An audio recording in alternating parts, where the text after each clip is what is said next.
Bismillahirrahmanirrahim. Assalamualaikum warahmatullahi wabarakatuh. Waalaikumsalam warahmatullahi. Alhamdulillahilladzi faddala Ramadan ala sa'iris syuhur. Assalatu wassalamu ala asyrafil anbiya'i wal mursalin wa ala alihi wa ashabihi ajma'in. Sidang jamaah salat zuhur yang dimulakan oleh Allah Subhanahu wa taala. Marilah kita sama-sama mengucapkan puji syukur kehadrat Allah Subhanahu wa taala atas segala limpahan rahmat dan karunia-Nya. Semoga amal ibadah kita diterima oleh Allah Subhanahu wa taala. Amin ya rabbal alamin. Selawat beriring salam kita haturkan kehadrat baginda Muhammad sallallahu alaihi wasallam. Semoga kelak kita mendapatkan syafaat dari beliau di yaumil mahsyar. Amin ya rabbal alamin. Saudara-saudaraku sidang jamaah salat zuhur yang dimuliakan oleh Allah Subhanahu wa taala. Tidak terasa kalau hari ini telah memasuki hari keempat pada bulan suci Ramadan. Mudah-mudahan kita ke depan semakin kuat dan amal ibadah kita juga semakin meningkat. Amin ya rabbal alamin.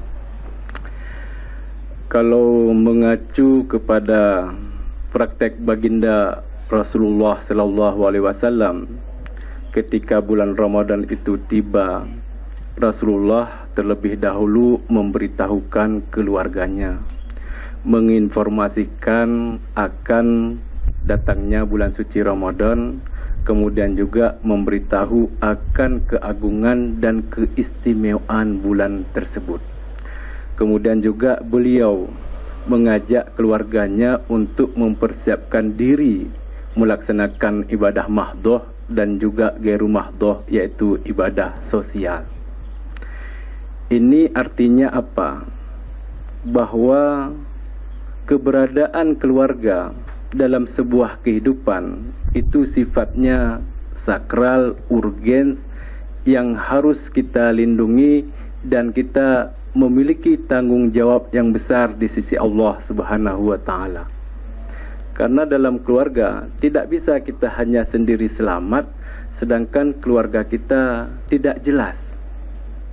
Sebagaimana dalam Al-Quran disebutkan, qu anfusakum wa ahlikum naro, peliharalah dirimu dan keluargamu dari siksa api neraka.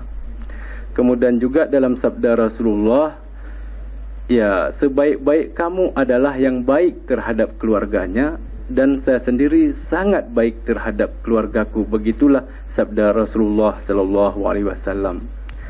Oleh karena itu, kalau kita implikasikan dalam kehidupan kita keseharian, mari kita sama-sama punya perhatian penuh terhadap keluarga. Sebagian orang kadang cuek, dia tidak mau peduli.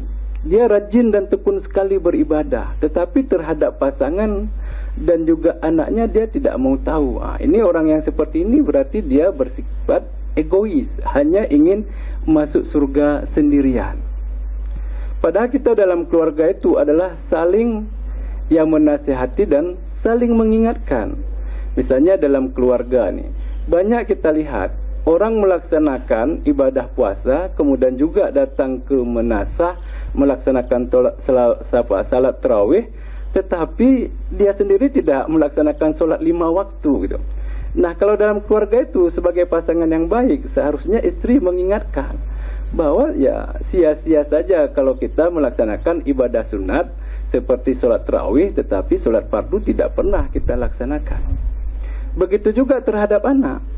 Ketika anak itu keluar dari rumah, kita harus memiliki kontrol sosial. Nak mau kemana? Mau ngapain? Benar nggak dia keluar dari rumah itu pada malam hari untuk melaksanakan sholat tarawih, atau juga melaksanakan tadarus atau hal yang lain? Jangan-jangan dia hanya keluar dari rumah melarikan diri, kemudian gabung kumpul-kumpul dengan kawan-kawannya, kemudian di sana melaksanakan maksiat, kemudian juga nanti balapan liar, kemudian melihat internet gambar yang tidak jelas, kemudian hal-hal yang lain. Itu perlu kita tanya. Jangan kita pernah berpikiran, oh dia sudah dewasa, dia kan sudah besar, sudah bisalah membedakan. Ini berarti kita tanggung jawab dan rasa sensitivitasnya terhadap keluarga itu adalah kurang. Ya.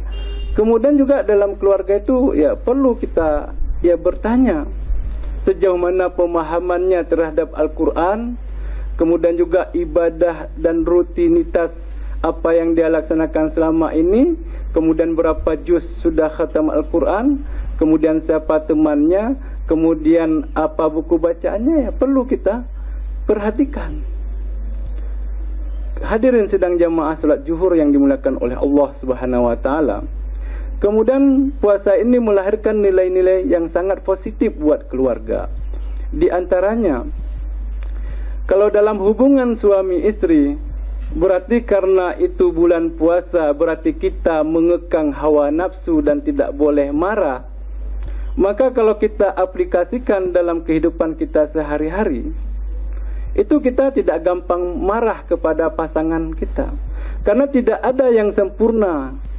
Ya, kita misalnya tidak puas dengan ya pasangan kita yang misalnya pendiam, tidak puas dengan istri kita yang tidak pandai memasak sesuai dengan selera kita, kemudian kurang puas dengan istri kita yang kurang bisa misalnya menata rumah dan lain-lain. Itu manusiawi. Tetapi kita ya karena nilai puasa itu kita terapkan, kita tidak mudah tersinggung, tidak mudah ngomel, tidak mudah marah dan lain-lain. Dan kita pun tidak ada yang sempurna. Mungkin pasangan kita juga tidak puas dengan kita, misalnya cenderung pendiam, banyak ngomong dan lain-lain, tapi dia tidak menyampaikannya. Ya. Nah, kalau tidak ada gesekan seperti ini kan insya Allah keluarga ya, akan keluarga samara. Ya, misalnya istri menghilangkan perhiasan yang kita beri, misalnya yang cukup mahal. Ya, jangan pernah istri itu langsung merasa bersalah. Maafkan aku bang, maafkan.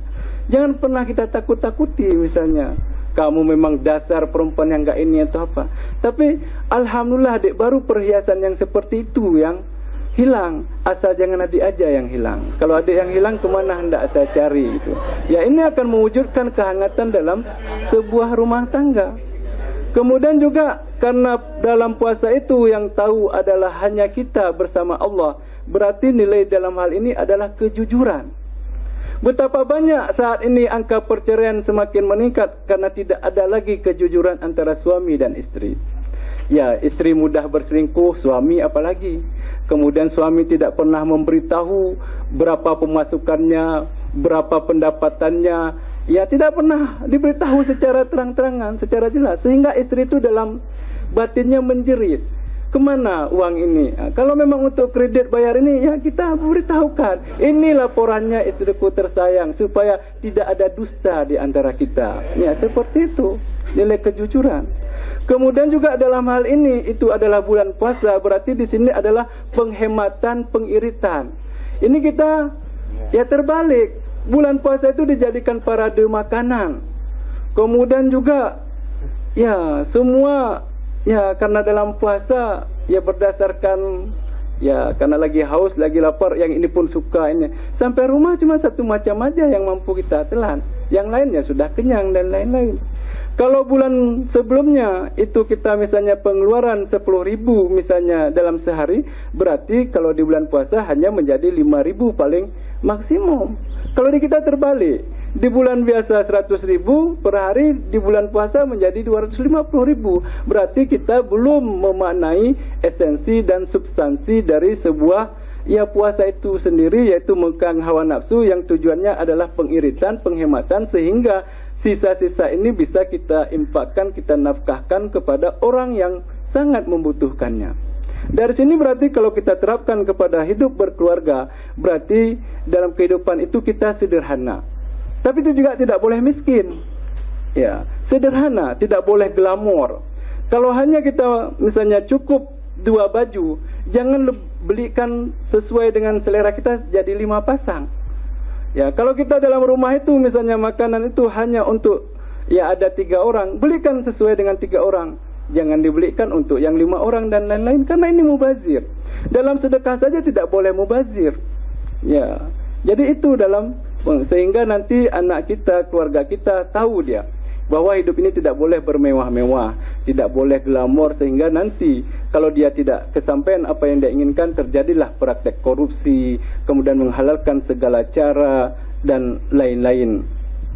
Hadirin sidang jamaah salat zuhur yang dimuliakan oleh Allah Subhanahu wa taala, untuk saat ini karena juga ya keterbatasan waktu, mungkin ada bapak-bapak yang mau menanyakan.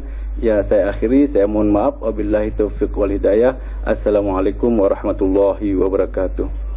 Waalaikumsalam warahmatullahi wabarakatuh. Ya baik Ustadz, saya mau bertanya terkait dengan mubazir di bulan puasa. Nah biasanya kita kalau mau mengundang tamu untuk buka puasa di rumah, merasa nggak enak kalau seandainya hidangannya ala kadar. Nah ketika kita sudah menyiapkan makanan yang dianggap ya lumayan mewah untuk tamu, namun tamu tidak bisa menghabiskan. Nah bagaimana hukumnya dengan niat memuliakan tamu tapi akhirnya kita menjadi mubazir? Terima kasih. Assalamualaikum warahmatullahi wabarakatuh. Bagus sekali pertanyaan ibu ini. Yang maksud penghematan mubazir tadi, yang saya maksud adalah ya dengan makan banyak itu kita menjadi kekenyangan, tidak beribadah lagi, udah malas-malasan, udah ngantuk, kemudian keluar masuk kamar mandi dan lain-lain. Kemudian juga dalam keluarga itu suami jangan banyak menuntut kepada istrinya. Dek, masakan abang yang ini kolak dingin. Habis itu masakan lagi dek cendol, masakan ini misalnya kolak, macam-macam.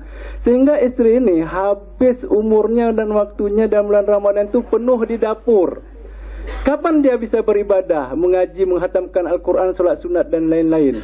Baru misalnya jam 11 sudah mikir, ya selera suami saya itu ya seperti ini. Kalau nggak seperti ini dia nggak mau minum, dibiarkannya aja seperti itu. Malahan dia nggak mau ngomong dan lain-lain. Ya contoh suami yang baik ya bukan seperti itu. Ketika misalnya suami yang baik itu ketika istrinya, bang mau adik buatin apa selera abang? Ya, kalau abang dek nggak usah payah, nggak usah repot. Melihat senyuman adik aja abang udah kenyang. Ya seperti itu. Ya seperti itu. Itu dek kecil, nggak usah urus yang begitu-begituan. Ya, mari kita inilah beribadah, khatam Al-Quran sama-sama. Yuk saling menyimakkan bacaannya sudah pas belum? Ya seperti itu, saling murojaah gitu. Ya, kemudian kita selama ini sudah memperoleh keluarga samara apa belum dek? Dalam samara itu ayat 21 Ar-Rum itu seperti ini bunyi ayatnya. Menurut pandangan adik gimana? Oh maafkan daku bang, selama ini ya selalu cemburut kalau melihat abang itu. Abang sih gitu ininya kan. Ya akhirnya ya kalau abang ya banyak duit ya abang disayang, kalau nggak ada abang ya melayang kan, jadi seperti itu. Jadi suami pun begitu. Wahai dinda engkaulah bulan, engkaulah bintang, gara-gara adik abang pun banyak utang kan.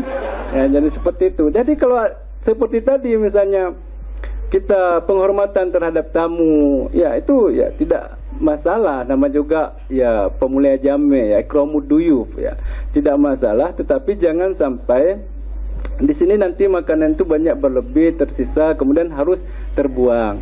Tapi kalau memang tujuan kita misalnya mengundang orang anak yatim, fakir miskin, dan mereka pun jarang-jarang makan enak seperti ini, ya tidak ada masalah. Kalau nggak habis ya dibawa pulang. Yang penting mereka ya bisa menikmati di rumah. Tidak apa-apa ibu ya. Terima kasih. Assalamualaikum warahmatullahi wabarakatuh. Terima kasih atas kesempatan yang diberikan. Mungkin saya ada dua pertanyaan mungkin yang perlu Ustadz beri pencerahan. Yang pertama masalah tadi mubazir, Ustadz, apalagi kita dalam hidup rumah tangga ini ada anak-anak yang mungkin perlu kita perlu kita bina, apalagi anak-anak yang berumur antara 5 tahun sampai dengan 10 tahun yang memerlukan bimbingan kita untuk mulai berpuasa, belajar berpuasa. Menyangkut dengan mubazir tadi, barangkali kalau kita orang tua ini mungkin membeli makanan satu atau dua macam mungkin sudah cukup. Tapi karena demi untuk menjaga anak kita supaya mau dia berpuasa, barangkali dia ada namanya anak-anak, mungkin ada anak-anak 4, mungkin 4 macam yang seleranya. Satu orang mungkin 3 macam yang mungkin begitulah kira-kira. Kalau demikian jadinya, kalau biasanya pengeluaran kita sebelum puasa mungkin 50.000, puasa bisa jadi mungkin 150.000. Tapi kalau kita kaitkan dengan mubazir tadi atau hikmah puasa tadi, kita harus menghemat. Barangkali ini perlu mungkin pencerahan dari Ustadz apakah itu dianggap boros atau bagaimana. Yang kedua, barangkali menyambung dengan masalah buka puasa bersama tadi. Mungkin sudah jadi tren kita ini, kalau tidak buka puasa bersama mungkin tidak enak. Tapi yang kita undang bukan orang yang nggak punya. Ya, kalau mungkin kepala dinas mungkin mengundang kepala dinas yang lainnya. Namanya kepala-kepala itu kan sering makan enak, Pak. Dan beliau-beliau ini karena sering makan enak, apa yang disediakan tidak sanggup dimakan. Barangkali kalau ada 5 macam, mungkin 1 macam yang dimakan. Setelah itu makanan itu tinggal begitu saja. Dan ada kan beberapa orang kalau saya melihat ada beberapa tempat makanan itu setelah habis buka puasa dikumpul dibawa ke panti asuhan. Seolah-olah makanan yang habis ini penampungnya di panti asuhan. Bukan, seharusnya terbalik, panti asuhan dulu yang sisanya diberikan kepada pejabat kita. Karena beliau sering makan yang enak-enak, maunya yang enak-enak di panti asuhan. Bagaimana hukumnya ini tentang masalah makanan lebih tadi yang dibawa ke panti asuhan. Terima kasih. Assalamualaikum warahmatullahi wabarakatuh. Waalaikumsalam warahmatullahi wabarakatuh. Bagus sekali pertanyaannya. Ya, itulah di antara hikmah bulan puasa itu adalah ya kita segala amal ibadah semua dilipatkan gandanya, apa pahalanya. Kemudian juga ya kita memang dianjurkan untuk banyak-banyak bersedekah. Kemudian juga dalam hal ini ya dengan mengadakan acara buka puasa bersama tadi berarti terjalinlah silaturahmi kita itu diantaranya. Yang sama ini jarang ketemu, hanya lewat pesan singkat atau HP. Dengan mengundang seperti itu ya dia hadir, kita pun senang ya, dan dia mau memenuhinya ya, itu kan bagian dari pahala juga ya.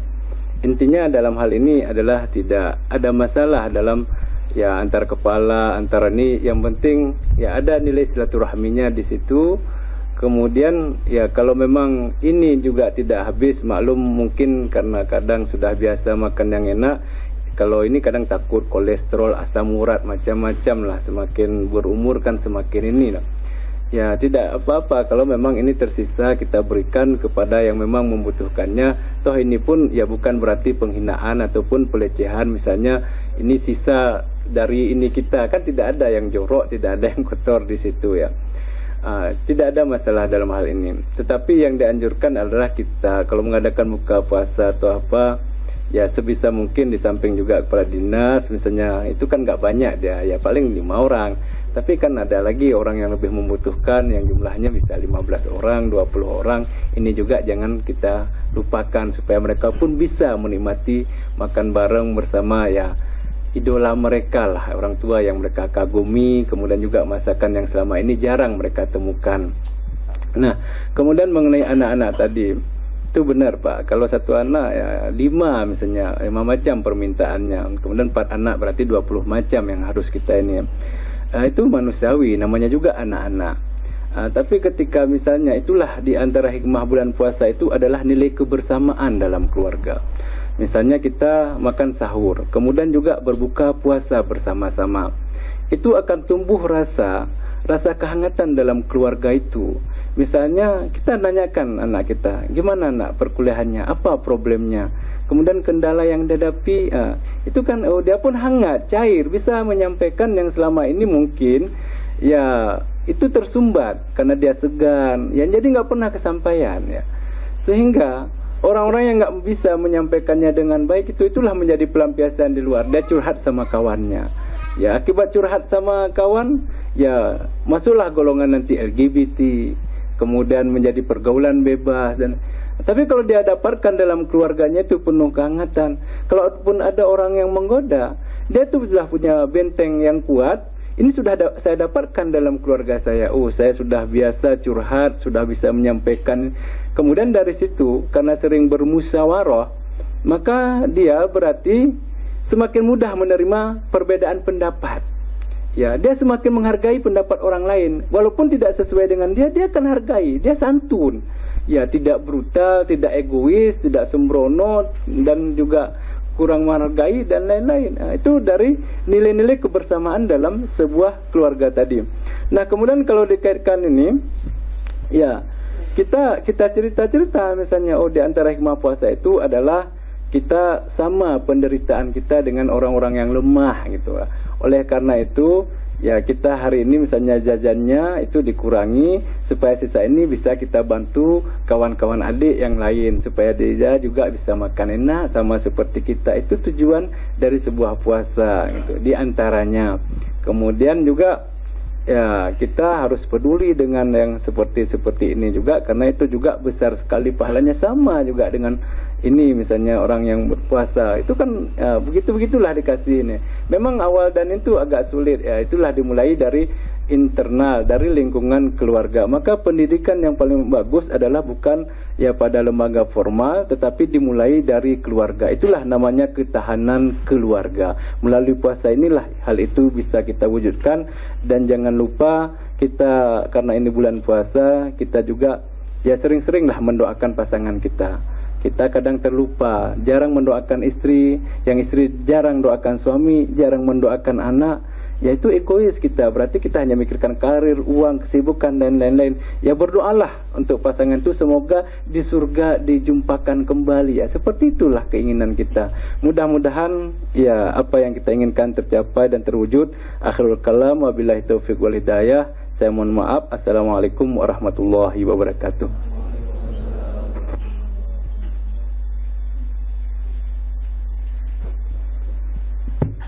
Alhamdulillah.